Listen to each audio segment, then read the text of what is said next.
Hello everyone, this is Shubham और आज की वीडियो में यार हम लोग बात करने वाले हैं आपकी जोसा काउंसलिंग के बारे में। ठीक है, पूरा स्टेप बाय स्टेप सारे प्रोसेसेस हम लोग देख रहे होंगे। इस वाले वीडियो में यार हम लोग पूरा का पूरा प्रोसेस देखेंगे और देखेंगे कि कौन कौन से आपको डॉक्यूमेंट्स रिक्वायर्ड है। ठीक है, सारी चीज़ें ऑलमोस्ट जो भी आपके क्वेश्चन होंगे, ठीक है, सारे क्वेश्चन आपकी इस वीडियो में सॉल्व हो जाएंगे। ठीक है, तो वीडियो हो सकता है थोड़ी सी लंबी हो जाए, तो इसके लिए आप लोग जो भी है 2x पे देख सकते हैं। ठीक है, तो चलिए स्टार्ट करते हैं इस वीडियो को। और अगर आप इस चैनल पे नए हो तो इस चैनल पे आपको बता दूं कि क्लास 12 जेई नीट से रिलेटेड वीडियोस देखने को मिल जाएंगे। चैनल को जरूर सब्सक्राइब करें क्योंकि आपको ऐसे ही वीडियोस देखने को मिल जाएंगे। ठीक है, तो चलिए स्टार्ट करते हैं और देखते हैं कि सबसे पहले आपका क्या है। ठीक है, तो यहाँ पे जोसा काउंसिल 2022 के बारे में पहले हम लोग यह पूरा कंप्लीट प्रोसीजर डिस्कस कर रहे होंगे। ठीक है, स्टेप बाय स्टेप आपको बताऊंगा।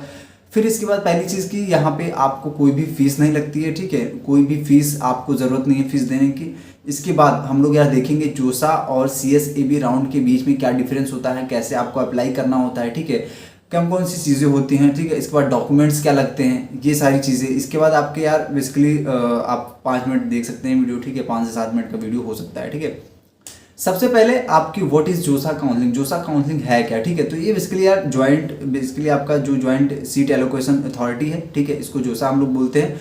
और ये बेसिकली जितने भी आपकी IITs, NITs, GFTIs, IIITs होती हैं उनकी आपकी सभी की काउंसलिंग होती है जब आप क्वालिफाइड हो जाते हो। तो अब यार क्वालिफाइड का मतलब क्या भैया, अगर मेरी जो है रैंक जो है, अब मैं जेई में क्वालिफाइड नहीं हूँ, क्या मेरी काउंसलिंग नहीं होगी? जी नहीं, बिल्कुल ऐसा बिल्कुल नहीं है। ठीक है, आपकी काउंसलिंग डेफिनेटली होगी अगर आप क्वालिफाइड नहीं हो तब भी। क्योंकि होता क्या है ना कि आप देखते होंगे कई बार जैसे NIT मान लीजिए जो ऊपर वाली और ईस्ट वाली NITs हैं, लाइक कि आपका जो नॉर्थ में बेसिकली आपको बोल सकते हैं यार NIT श्रीनगर हो गई। ठीक है, आपका NIT इधर मिजोरम हो गया। ठीक है, अगरतला हो गया।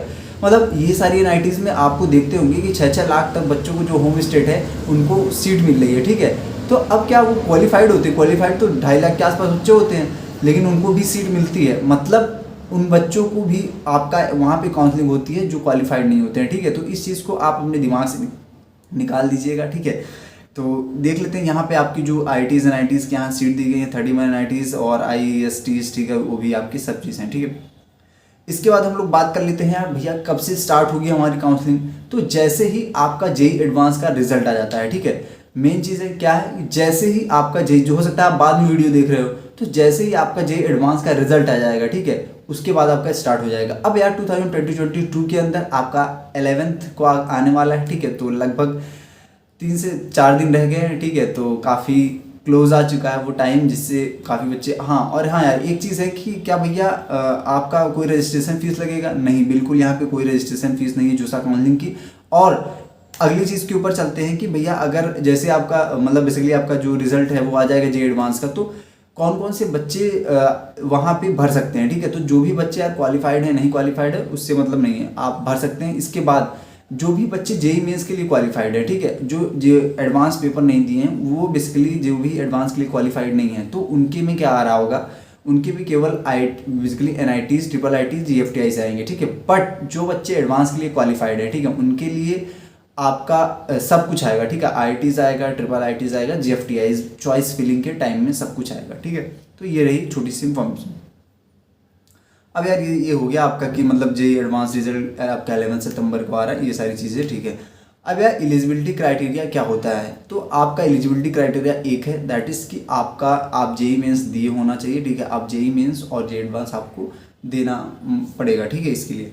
और if you have appeared in the JEE Mains it's not will appear in the choice filling. अरे मतलब वही चीज़ है कि मैंने आपको बताया कि मतलब अगर आप जेई मेंस में हैं तो ठीक है IITs आप में नहीं आएंगी, अगर आप जो है एडवांस में हैं तो IITs आपका IITs NITs सब आएंगे। ठीक है, अब यार काउंसलिंग प्रोसीजर, तो सबसे पहले आपको प्रायोरिटी ऑर्डर सेट करना है। ठीक है, कि आप किसको प्रायोरिटी दे रहे हैं। तो हो सकता है कि लो IIT में आपको लो ब्रांच मिल रही हो, बट एक अच्छे NIT में आपको जो है अच्छी सी ब्रांच मिल रही है। ठीक है, कंप्यूटर साइंस मिल रही है, हो सकती है आपको IIT में मेटलर्जी मिल रही है, तो आप उस टाइम में आपको क्या प्रेफर करना है। ठीक है, आपको बेसिकली NIT के पास जाना है। क्योंकि होता क्या है ना, मैं खुद देखा हूँ। ठीक है, कि मतलब कई लोग ऐसे हैं जो कि NIT से काफ़ी अच्छा पैकेज फोड़ते हैं एज़ कम्पेयर टू IITs। ठीक है, क्योंकि यार वो ब्रांचेस पे बहुत ज़्यादा डिपेंड करता है।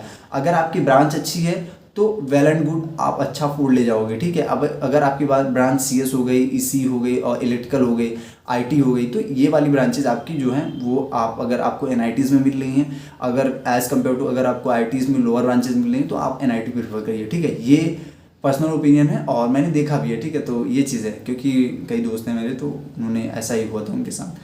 अब यार अगला चीज़ है कि रजिस्ट्रेशन, आप वहाँ रजिस्ट्रेशन कर देंगे, फिर इसके बाद मॉक सीट अलॉटमेंट होता है, ठीक है। एक आप उसका पहले होता है, आपके जो भी आपका बेसिकली जो सा होना रहेगा उसके पहले पहले हो जाता है, ठीक है। इसके बाद चॉइस लॉकिंग, आपकी अगर आप कोई चीज़ लॉक कर देते हैं, ठीक है, पहले आप इसके बाद आपको जो है उसको चेंज नहीं कर सकते हैं।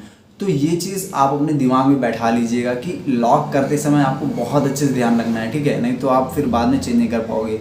इसके बाद आपको सीट का अलॉटमेंट हो जाएगा और उसके बाद उसके पहले आपको वहाँ पे मतलब बेसिकली फ़ीस पे करनी होती है, ठीक है। सीट अलॉटमेंट के टाइम में बेसिकली आपको फ़ीस 35,000 जनरल और ओबीसी वालों को करनी पड़ती है, बाकी सबको 15,000 के आसपास करनी होती है, ठीक है। तो ये चीज़ होगी काउंसलिंग प्रोसीजर, किस प्रकार से आप स्टेप बाय स्टेप प्रोसीड करेंगे, ठीक है। अब सीट अलॉटमेंट के बाद, सीट अलॉटमेंट के बाद आपका क्या होता है, डॉक्यूमेंट बेसिकली आपका जो होता है डॉक्यूमेंट वेरिफिकेशन होता है, ठीक है। इसके बाद आपका डाउनलोड बेसिकली यार आपको पहले वहाँ पे डाउनलोड कर लेंगे, अलॉटमेंट लेटर आ जाता है उसको डाउनलोड कर लेंगे, ठीक है। फ्रीज फ्लोट और स्लाइड का ऑप्शन रहता है, जैसे कि आप मान लीजिए सेकंड राउंड में आपको नहीं लेना है, ठीक है, तो आप फ्लोट करते जाएंगे, इस प्रकार से आप स्लाइड करते जाएंगे, ये सारी चीज़ें होती हैं, तो आपका वहाँ पे ऑप्शन रहता है, ठीक है। अब फ्रीज कर देंगे तो इसके बाद आपका वहाँ पे वो फ्रीज हो जाएगा, ठीक है। इसके बाद सीट एक्सेप्टेंस फीस जैसा कि मैंने आपको बताया कि देना पड़ता है, और इसके बाद अगर आप CSAB में जाना चाहते हैं, ठीक है, तो आप वहाँ से जा सकते हैं, ठीक है। आप 5th में आप अपनी वो कर लीजिए, सीट एक्सेप्ट कर लीजिए, फिर इसके बाद आप अगले राउंड के लिए वहाँ जा सकते हैं, ठीक है, CSAB में। इसके बाद ये डॉक्यूमेंट्स रिक्वायर्ड हैं, जो कि आपके 10th मार्कशीट है, 12th की मार्कशीट है, कैटेगरी सर्टिफिकेट है, इनकम सर्टिफिकेट है, आइडेंटिटी प्रूफ है, आइडेंटिटी प्रूफ में आप आधार कार्ड ले जा सकते हैं, ठीक है, TC है, इसके बाद आपका माइग्रेशन सर्टिफिकेट है, ठीक है, इसके बाद गैप सर्टिफिकेट, मेडिकल सर्टिफिकेट, ये सारे सर्टिफिकेट हैं।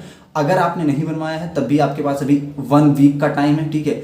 अगर आपने बेसिकली होता क्या, बहुत लोग इनकम सर्टिफिकेट नहीं बनवाए होते हैं, तो अगर आपने नहीं बनवाया है तो आप अपने फादर से बोल दीजिए, किसी भी पेरेंट से बोल दीजिए, वो बनवा देंगे, या फिर आप कहीं भी चले जाइए बेसिकली आप कोर्ट वोट जहाँ पे हो तो वहाँ पे आपका बन जाएगा बहुत आराम से, 1 हफ्ते में टाइम में बन जाएगा, ठीक है। ये तो बहुत ज़्यादा मैंने टाइम बोल दिया, तो इतने में बन जाएगा, ठीक है। नेक्स्ट चलते हैं यार, जोसा और CSAB में आपका डिफरेंस क्या है। तो मैंने ये पूरा एक बाकायदे वीडियो डिस्कस करके रखा हुआ है, ठीक है, ये सारी चीज़ें तो आप आई बटन में आ रहा होगा, आप देख सकते हैं। और हाँ यार, अगर आप इस चैनल पे नए हो तो इस चैनल को जरूर सब्सक्राइब करें, क्योंकि आपको ऐसे ही वीडियोस देखने को मिल जाएंगे, ठीक है। Bye bye, take care, till then keep striving, keep achieving.